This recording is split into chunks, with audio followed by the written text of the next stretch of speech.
The morning my mother was buried, my brother changed the locks on her office door. I didn't find out until I showed up at 7 the next day with a box of her things I'd kept at home, a framed photo of the three of us at the Grand Canyon, her favorite coffee mug with the chipped handle she refused to throw away, her reading glasses she always left on the kitchen counter. I stood in front of that door for a full minute, key not turning, before I understood what had happened. The building manager came by, wouldn't meet my eyes, and quietly told me the access codes had been updated company-wide the night before. He said my brother had called in the change personally, at 10 o'clock at night, the same day we put our mother in the ground. I drove home with the box still in my arms and sat in my car in the driveway until the sun came up. My mother had built Callaway Linen Supply from a single delivery van and a storage unit in Akron, Ohio. 31 years. She started when I was 2 years old, when my brother was 7, when we had nothing except her stubbornness and a list of hotels that hadn't yet found a reliable supplier. By the time I was in high school, she had 40 employees, 3 warehouse locations, and contracts with every major hotel chain within 200 miles. She worked Saturdays. She took calls on Christmas Eve. She knew every driver by name and remembered their kids' birthdays. The company was not just what she did. It was who she was. She had always planned to split it between my brother and me. 50-50. She told me this when I was 22, the summer I graduated and came to work for her in the operations department. She said it plainly, the way she said everything, sitting at her kitchen table with her coffee going cold the way it always did because she kept forgetting to drink it. When I'm gone, it's yours and your brother's equally. I'm going to have it put in writing properly. I just haven't gotten around to it yet. She squeezed my hand. I believed her. I didn't push her to hurry. She didn't get around to it before the stroke took her at 63. What she did have, legally, was a basic will drafted 12 years earlier that left the business to both her children, but appointed my brother as managing executor with full operational authority during any transition period. Her estate attorney explained this to us in his office 3 days after the funeral. My brother sat across from me in a charcoal suit he'd worn to exactly one other occasion I could remember. He nodded at everything the attorney said. His jaw was tight. He did not look at me once. The transition period, the attorney explained, had no defined end date. Within 6 weeks, my brother had removed me from the payroll. Not fired, he was too careful for that. He reclassified my position as suspended pending operational review, which he said was standard procedure during a leadership transition. I received a letter from HR, the same HR department I had personally helped restructure 2 years before, informing me that my building, access, company email, and direct deposit had been paused. The letter used the word paused 4 times. It was signed by someone I had hired. When I called my brother, he answered on the first ring. He said he was sorry I was upset. He said he needed time to evaluate the organizational structure without any, and he paused here. Emotional complications. He said I would be compensated fairly once the review was complete. He said he was doing this for the health of the company. He said Mom would have understood. I held the phone against my ear for a long time after he hung up. I had 3 months of savings. I had a lease on a 1-bedroom apartment in Cuyahoga Falls. I had a business administration degree, 6 years of operations experience, and a last name that was now, in this industry, my brother's name. Every contact I had, every vendor relationship, every supplier agreement I had personally negotiated, all of it sat inside a building I couldn't enter. I started making calls. Former colleagues who had moved to other companies, vendors who remembered me, a few hotel contacts who had always dealt with me directly rather than with my brother. Everyone was polite. Everyone was careful. Word travels fast in a regional supply industry, and my brother had gotten there before me, I realized eventually. I didn't know exactly what he'd said. I just knew that doors opened halfway and then stopped. I applied for jobs anyway. Took a part-time bookkeeping contract to cover rent. Woke up at 4 in the morning and lay in the dark, running numbers in my head what the company was worth, what 50% meant, what my mother had intended, what I could prove. The answer to that last question was, not enough. Not yet. I had kept copies of certain documents from my time in operations. Nothing proprietary, nothing I had taken improperly, just my own work product, project files, internal analyses I had authored. I went through them over 3 weeks, building a picture of what I knew and what I didn't. The thing that kept snagging my attention was a vendor contract I had flagged 8 months before my mother died. A new linen supplier out of Columbus that my brother had brought in, bypassing our standard procurement process. The pricing was unusual, not cheaper, which would have made sense, but more expensive by about 12%, with a longer exclusivity window than we had ever agreed to before. I had raised it with my mother. She had said she'd look into it. Then she got sick and we both forgot. I tried to pull the full contract from memory, but I'd only seen the summary page. The detailed terms were in the company system, a system I was locked out of. I didn't know what to do with the thread. I just kept pulling at it. The corporate offices of Callaway Linen Supply sat in a low-glass building off Route 8, same location since my mother moved out of the original warehouse when I was 12. I drove past it sometimes. I know how that sounds. But it was hard to explain the feeling of watching a building that had been the background of your whole life and understanding that you were no longer allowed inside it. I would sit in the parking lot sometimes in the early morning, just long enough to feel whatever I needed to feel, and then I'd drive away. One morning in November, about 4 months after my mother died, I pulled in and noticed a woman sitting on the low concrete wall near the side entrance. She was old, I thought late 70s, maybe older, small and angular, with white hair pinned back and a heavy canvas coat that was too big for her. She was holding a paper cup of coffee with both hands. There was a tote bag on the wall beside her, and she looked like she was waiting for something, though there was no one else around. The side entrance was for vendors and cleaning staff, and it was 7:15 in the morning. I almost drove past. I had no reason to stop. But it was November, and the concrete wall was cold, and she was alone. And something about the way she was sitting very still, very patient, like someone who had learned a long time ago how to wait made me pull into the nearest spot. I went over and asked if she was all right. She looked up at me with pale gray eyes and said she was fine, thank you, just waiting for the building super to come open the door. She was contracted to do the monthly deep clean on the executive floor, she said, and she'd been told to arrive at 7, but the super wasn't here yet. She said it matter-of-factly, no irritation in it, just information. I sat down on the wall beside her. I don't know why, I just did. We talked for 40 minutes. She asked what brought me to the building this early, and I gave her a short version of the truth that my mother had started the company and I used to work there. She didn't ask follow-up questions. She told me she had been cleaning corporate offices for 22 years, that she lived alone in a house in Stowe she'd owned since 1987, that she had a daughter in Nashville she spoke to every Sunday. She had an accent I couldn't place exactly, something clipped and precise, like someone who had grown up speaking another language before English. She knew a lot about linens, it turned out, and asked specific questions about our supplier network that surprised me, not tourist questions, but the kind someone asks when they understand the industry. I answered honestly. We sat on that cold wall and talked about thread counts and regional logistics and the specific challenges of hospital-grade washing contracts, and somewhere in the middle of it I forgot to feel hollow for a little while. The building super arrived at 7:58, apologetic and out of breath. The woman stood, picked up her tote bag, and nodded at me in a way that felt like more than a goodbye. "You'll find your way in," she said simply. Then she followed the super inside. I sat in my car for a while after that, not driving anywhere, just thinking. I went back to the side entrance the following Tuesday. She was there again, same wall, different coat. This time I brought 2 coffees. We talked for an hour. And then again, the Tuesday after that. I don't fully know how to explain what those conversations were. She didn't give me advice exactly. She mostly asked questions and then listened very carefully to my answers. The way people listen when they're actually processing what you say rather than just waiting to respond. She had a way of going quiet for a moment and then saying something short that reframed whatever I'd been going around in circles about. Once, when I was explaining my frustration at not being able to access the contract records, she tilted her head and said, "What do you know about the Columbus supplier that isn't in any file?" I sat with that for a few seconds. Then I said, "The owner of that supplier company was someone my brother had introduced at a company party 2 years ago as a college friend." I had shaken the man's hand. I had not thought about him again until the contract. She nodded slowly. "And does anyone know that you know that?" I started making different calls the next morning. A college roommate of mine worked in commercial real estate and knew everyone. She connected me to a business records researcher she sometimes used. I paid him $600 I didn't comfortably have, and he came back to me inside a week with the corporate filings for the Columbus supplier. The ownership structure was a standard LLC, 2 managing members. One of them was the man I'd met at the party. The other was a holding company registered in Delaware. It took my researcher another 4 days to trace the Delaware entity back to its beneficial owner. It was my brother. He had been the part owner of the supplier he'd hired. He had approved a contract that paid his own company a 12% premium over market rate, with an exclusivity clause that locked Callaway Linen into the arrangement for 7 years.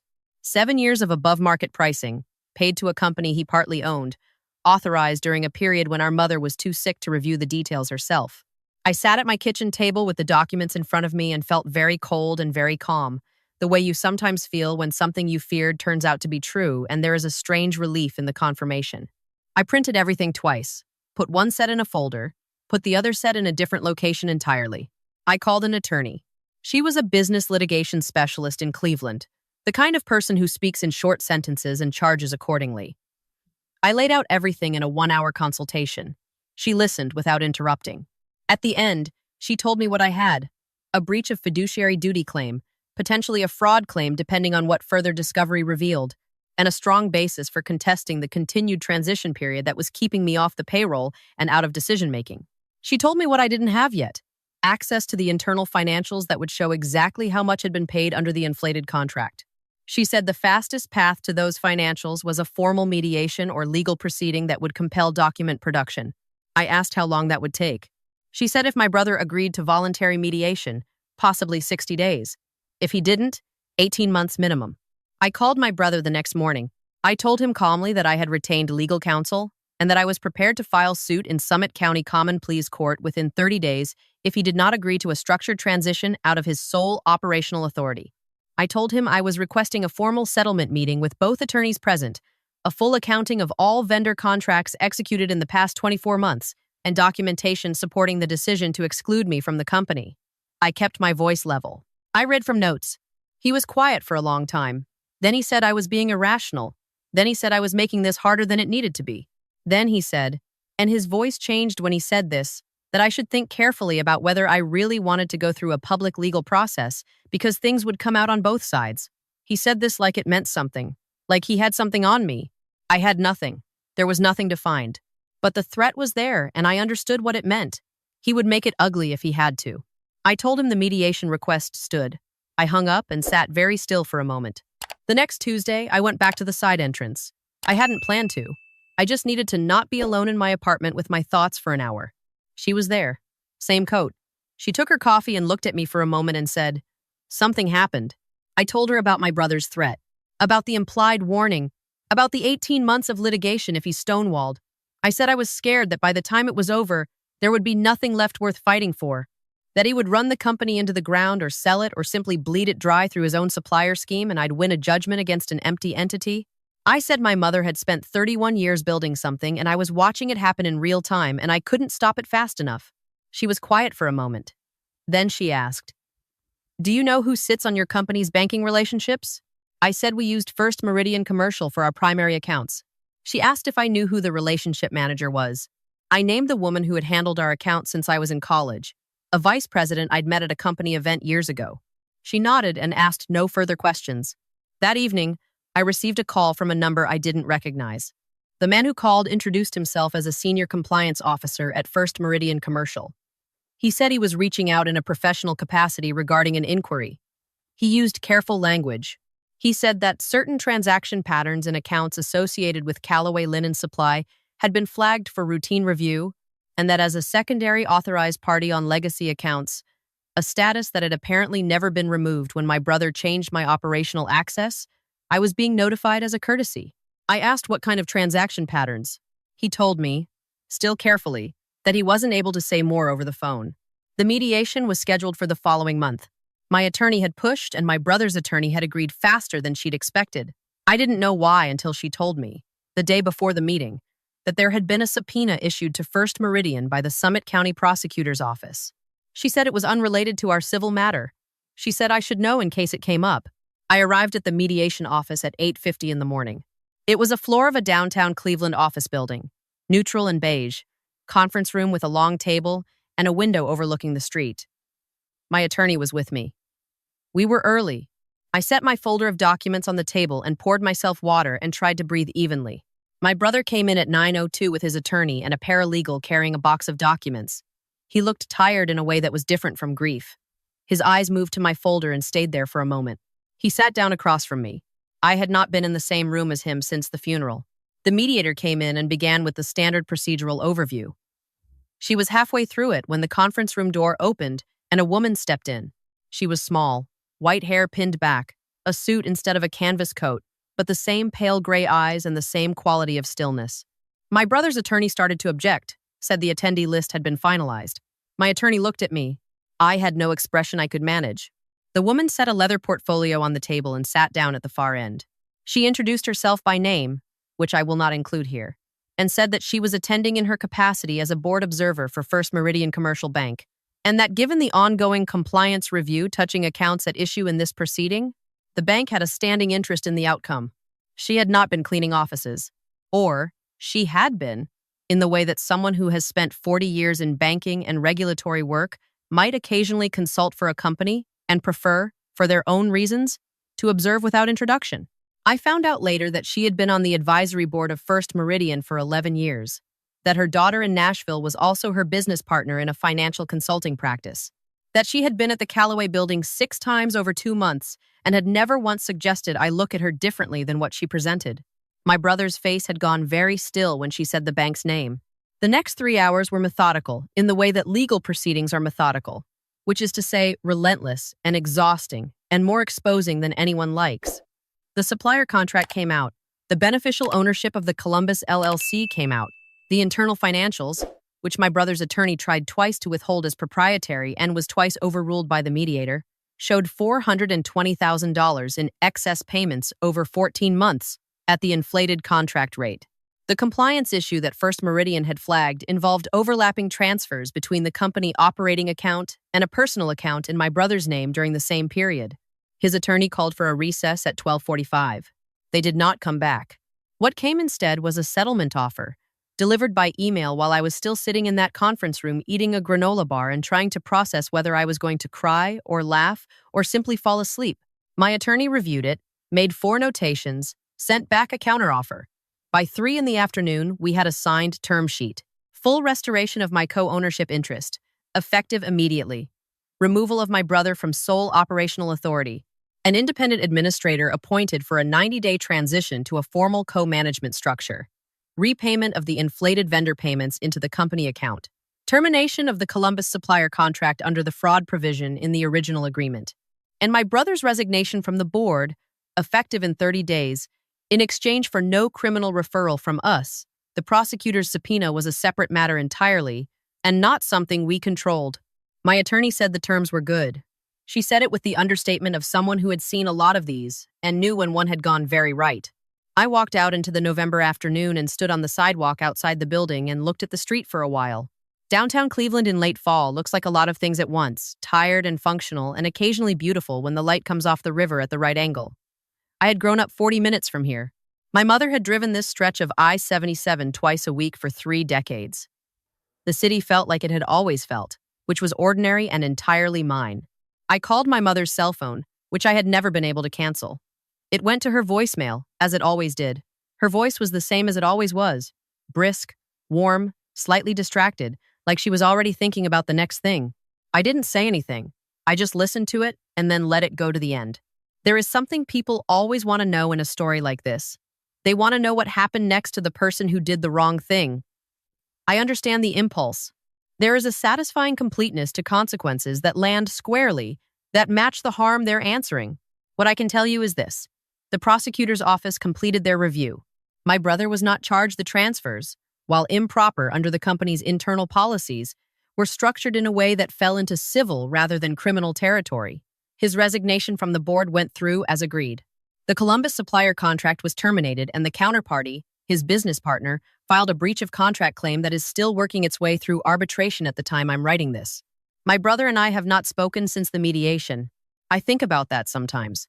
Not with grief exactly, and not with satisfaction either. More with the particular sadness of something that was broken before it needed to be, that might have been different if one person had made different choices at a moment when they still could.